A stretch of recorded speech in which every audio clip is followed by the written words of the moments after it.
Hello කොහොමද ඔයාලට මගේ channel එකට ආපු ඔයාලව මම ආදරයෙන් පිළිගන්නවා.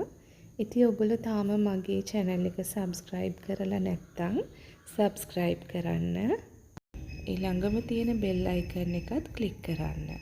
එතකොට මගේ videos upload කරපු ගමන් ඔයගොල්ලන්ට ඒකේ notification එක එනවා. ඉතින් මම අද මගේ නිවාඩු දවස් මේ දවස්වල අපිට ඉස්කෝලේ නිවාඩුනේ.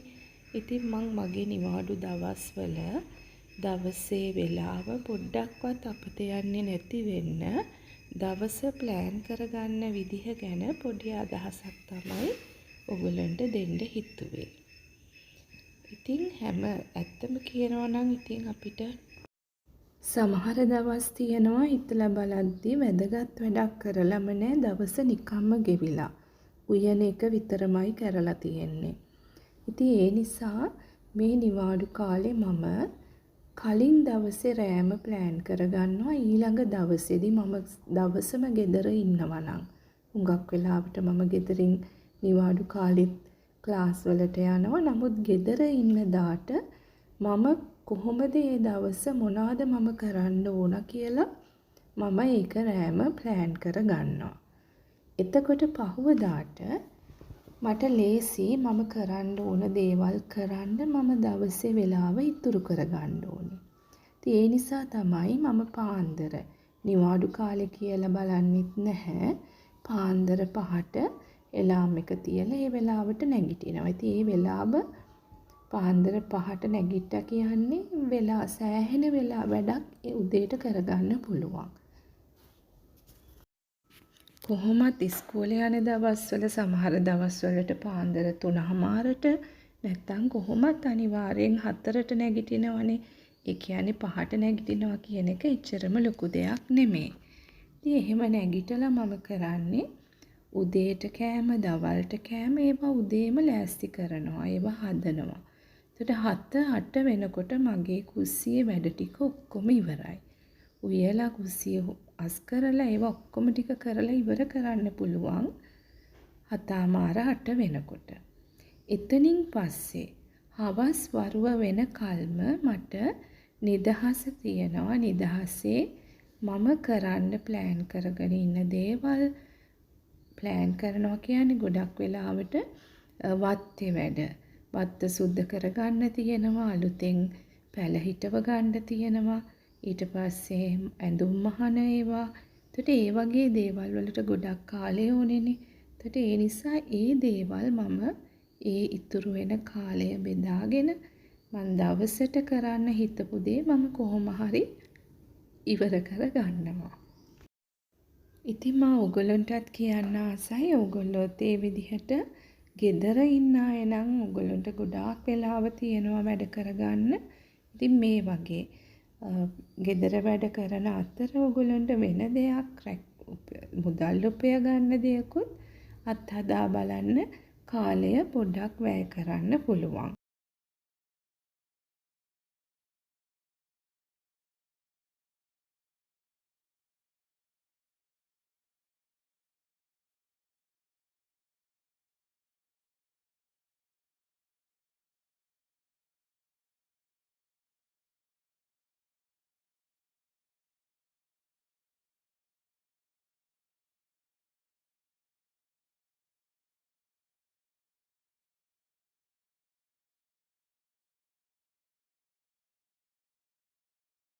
අද උදේම පොලොස් කරි එකක් හදනවා.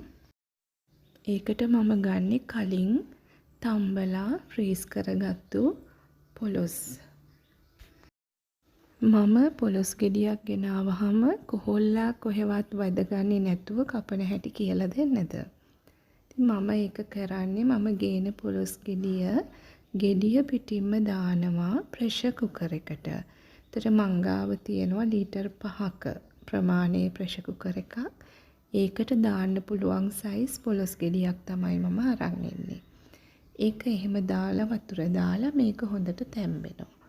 විසිල් 5ක් විතර යනකල් මම මේ පොලොස් ගෙඩිය තම්බගෙන හැම නිමෙන්න තියනවා.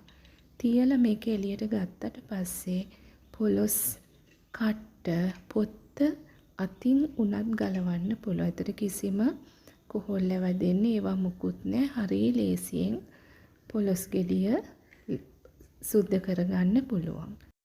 අතින්ම පොලොස් ගෙඩියේ ලෙල්ල ගලවලා අයින් කරගන්න පුළුවන්.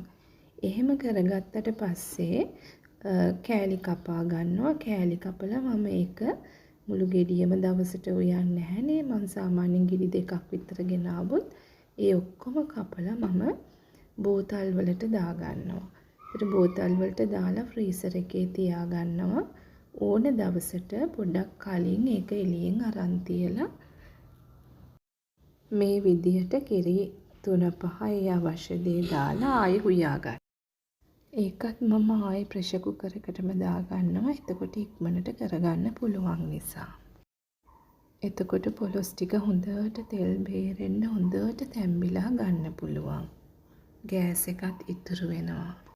ඉතින් ප්‍රෙෂර් කුකර් එක කියන්නේ හුඟක්ම ප්‍රයෝජනවත් දෙයක්. අපිට දැන් මේ වගේ තම්බ ගන්න පුළුවන්. කඩල කවුපි ඒ වගේම සුප් එකක් හදාගන්න අල තම්බන්න විනාඩි 10කට වඩා යන්නේ නැහැ. ඉතින් මේ වගේ දෙයක් ගෙදරට හරිම ප්‍රයෝජනයි. ඉතින් ගෙදරට වඩුවක් ගන්නකොට දැන් නම් ගොඩක් ගණන් ඇති. නමුත් ගාන වගේ නෙමේ. ඊට පස්සේ තියෙන ප්‍රයෝජනය හරිම වැඩි.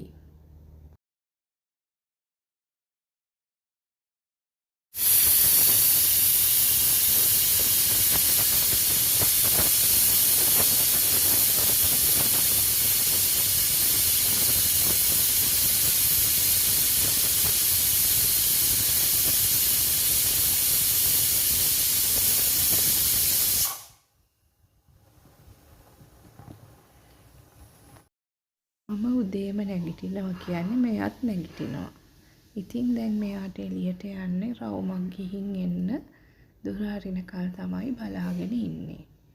ඉතින් මම එයාට දොර ඇරලා දීලා මම දොර වහලා යනවා. මට එයා එනකල් බලන් ඉන්න බැහැනේ. හැබැයි ඉතින් එයා ආයෙත් දොර ඇරගෙන එනවා. එනවා විතරයි දොර වහන්නේ නැහැ. මේ තියෙන්නේ මම අලුතෙන් ගත්ත වින් චයිම් එක. මම මේක ගත්තේ එළියේ එල්ලන්න. මගේ කීපයක්ම තියෙනවා. හැබැයි ඉතින් එච්චර ලොකු හුලඟක් නෑ මේක හෙල්ලිලා සද්ද දෙන්න තරම්. මම ඒ නිසා මේක ගලවලා මේ විදිහට කුස්සියට යන තැන උළුවස්සේ එල්ලුවා. ඉතින් හැමතිස්සෙම යනවනේ. යනකොට ඉතින් යාන්තම් ඔළුවේ වැදුනහම මේකේ ලස්සන සද්දයක් හොඳ සද්දයක් එනවා. ඉතින් මේ වලින් එන ভাইබ්‍රේෂන් එක මේ සද්දේ හුඟක් හොඳයි කියලා කියනවා ගෙදරට. ඒ වගේම තමයි ස්ට්‍රෙස් නැති වෙන්න. ඒ කියන්නේ අපේ මානසික සෞඛ්‍ය වෙනුවෙන් මානසික තත්ත්වය යහපත්ව තියාගන්න මේ ඇති වෙන ভাইබ්‍රේෂන් එක වැදගත් කියලා කියනවා. ඉතින් අපේ ගෙදර හැම තිස්සෙම මේකේ සද්දේ ඇහෙන්න තියෙනවා. උදේ කෑම එක අද ලෑස්ති. දැන් අද ඉරිදා දවසක්. ඉතින් අපි පල්ලි යන්න තියෙනවා උදේ 7ට. ඊට කලින් තමයි මම මේ උදේ කෑම හැදුවා. පැහි එක හැදුවා. දැන් ඇවිල්ලා තමයි අද දවල්ට. උදේම ඉවර කරන්න බෑ මස් මාළු ඒවා ඔක්කොම ඉවර නිසා අද දවල්ට ගෙනාවට පස්සේ ඒවා ලෑස්ති කරගන්න ඕනේ. උදේ කුස්සියේ වැඩ ඉවර වෙනකොටම මම ඒ තියෙන භාජනත් ඔක්කොම ටික හොදලා අස් කරලා තමයි එතනින් කුස්සියෙන් යන්නේ. ඔක්කොම අස් කරලා මේ විදිහට කෑම ටිකත් ලෑස්ති. දැන් එහෙනම් පල්ලි ගිහින් එන්න යන්නම්.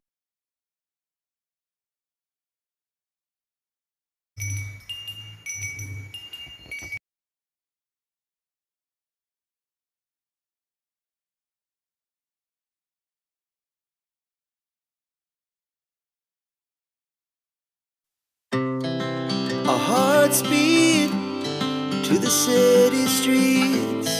We began to feel the fire.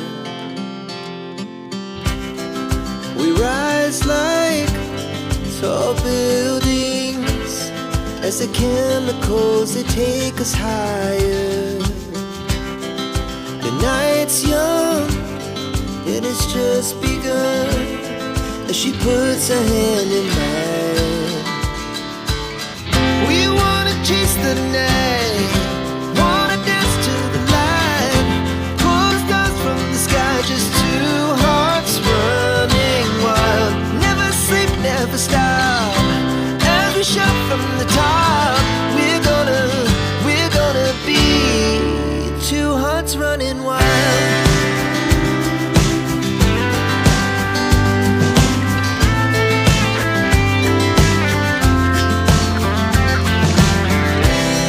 Now the morning is the afternoon.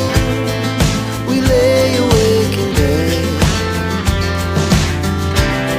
It laughs so loud as the hours pass. We're gonna do it all again. We wanna chase the night, wanna dance to the light.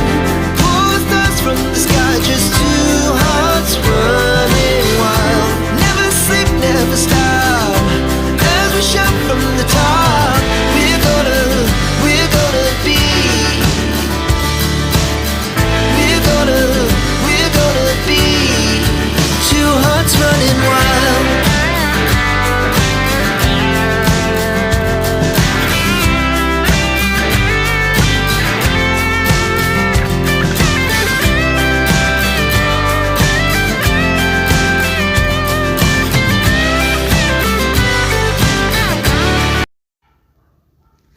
ගෙනාපු මස් ටික කටු මස් තියෙන ඒවා වෙන් කරලා දාගත්තා. දැන් අද දවල්ට චිකන් කරි එක හදාගන්න යන්නේ. ඉතින් චිකන් කරි එක හදන විදිහ නම් දන්නවනේ හැමෝම.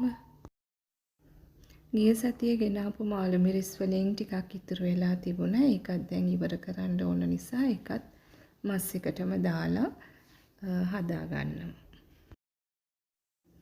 ඉතින් දැන් අද දවල් කෑම එක පැහි එක හරි මස් එකත් හරි මැල්ලුමක් හදලා පපඩම් ටිකක් බැදගත්තාම අද දවල් කෑම එක හරි.